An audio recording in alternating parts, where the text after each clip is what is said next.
नमस्कार, आप देख रहे हैं इंडिया डेली लाइव और मैं हूं आपके साथ मोनिका नेगी। आज हम बात करेंगे भारत और नीदरलैंड के बीच हुए अहम समझौतों के बारे में, जिनसे दोनों देशों के रिश्तों को नई मजबूती मिली है। भारत और नीदरलैंड के रिश्तों में अब एक नया अध्याय जुड़ गया है। प्रधानमंत्री नरेंद्र मोदी की 2026 नीदरलैंड यात्रा सिर्फ एक राजनयिक दौरा नहीं रही, बल्कि ये भविष्य की टेक्नोलॉजी, ग्रीन एनर्जी, सेमीकंडक्टर, शिक्षा और निवेश की बड़ी साझेदारी का ऐलान बन गई है। हेग में पीएम मोदी और नीदरलैंड के प्रधानमंत्री रॉब जेटेन के बीच हुई बैठक में 17 अहम समझौतों पर मोहर लगी और दोनों देशों ने रिश्तों को स्ट्रैटेजिक पार्टनरशिप के स्तर तक पहुंचा दिया। तो आखिर इन 17 समझौतों में क्या खास है और भारत को इससे कितना फायदा होगा, देखिए इस खास रिपोर्ट में। नीदरलैंड यात्रा के दौरान प्रधानमंत्री नरेंद्र मोदी का भव्य स्वागत हुआ, लेकिन इस दौरे की सबसे बड़ी उपलब्धि रही भारत और नीदरलैंड के बीच हुए 17 अहम समझौते। दोनों देशों ने 2026 से 2030 तक के लिए स्ट्रैटेजिक पार्टनरशिप रोड मैप जारी किया, जो आने वाले वर्षों में टेक्नोलॉजी, व्यापार, शिक्षा और ऊर्जा सहयोग की दिशा तय करेगा। सबसे ज्यादा चर्चा सेमीकंडक्टर सेक्टर की रही, जहां टाटा इलेक्ट्रॉनिक्स और डच कंपनी ASML के बीच बड़ा समझौता हुआ। इस डील के तहत गुजरात के धोलेरा में बनने वाले सेमीकंडक्टर फैब प्रोजेक्ट को तकनीकी सहयोग मिलेगा। माना जा रहा है कि इससे भारत को चिप निर्माण के क्षेत्र में बड़ी ताकत मिलेगी और हजारों रोजगार भी पैदा होंगे। ग्रीन एनर्जी और ग्रीन हाइड्रोजन पर भी दोनों देशों में बड़ा फोकस किया।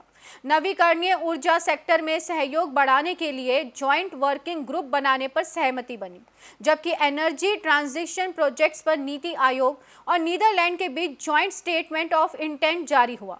यानी आने वाले समय में भारत को क्लीन एनर्जी टेक्नोलॉजी और निवेश दोनों का फायदा मिलेगा।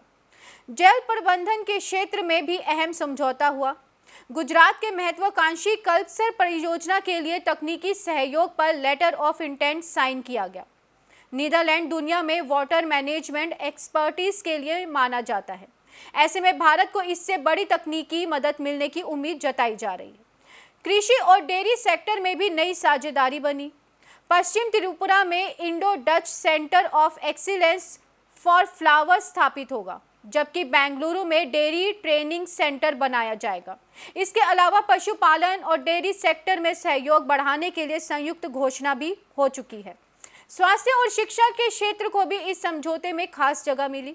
ICMR और नीदरलैंड के RIVM के बीच हेल्थ रिसर्च सहयोग पर सहमति बनी। वहीं higher education MOU Nalanda university of Groningen के बीच एकेडमिक कॉर्पोरेशन और लाइडेन यूनिवर्सिटी लाइब्रेरीज के साथ सांस्कृतिक सहयोग पर भी समझौते हुए।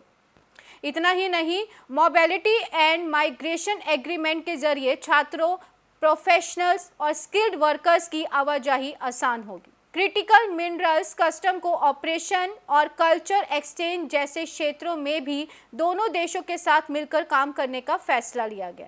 सबसे खास बात ये रही कि यहाँ पर ऐतिहासिक चौल कॉपर प्लेट्स को भारत लौटाने पर बनी सहमति, जिसे सांस्कृतिक विरासत के लिहाज से एक बड़ा कदम माना जा रहा है। कुल मिलाकर पीएम मोदी की नीदरलैंड यात्रा ने साफ कर दिया है कि भारत अब सिर्फ बाजार ही नहीं, बल्कि टेक्नोलॉजी, निवेश और वैश्विक साझेदारी का बड़ा केंद्र बनता जा रहा है।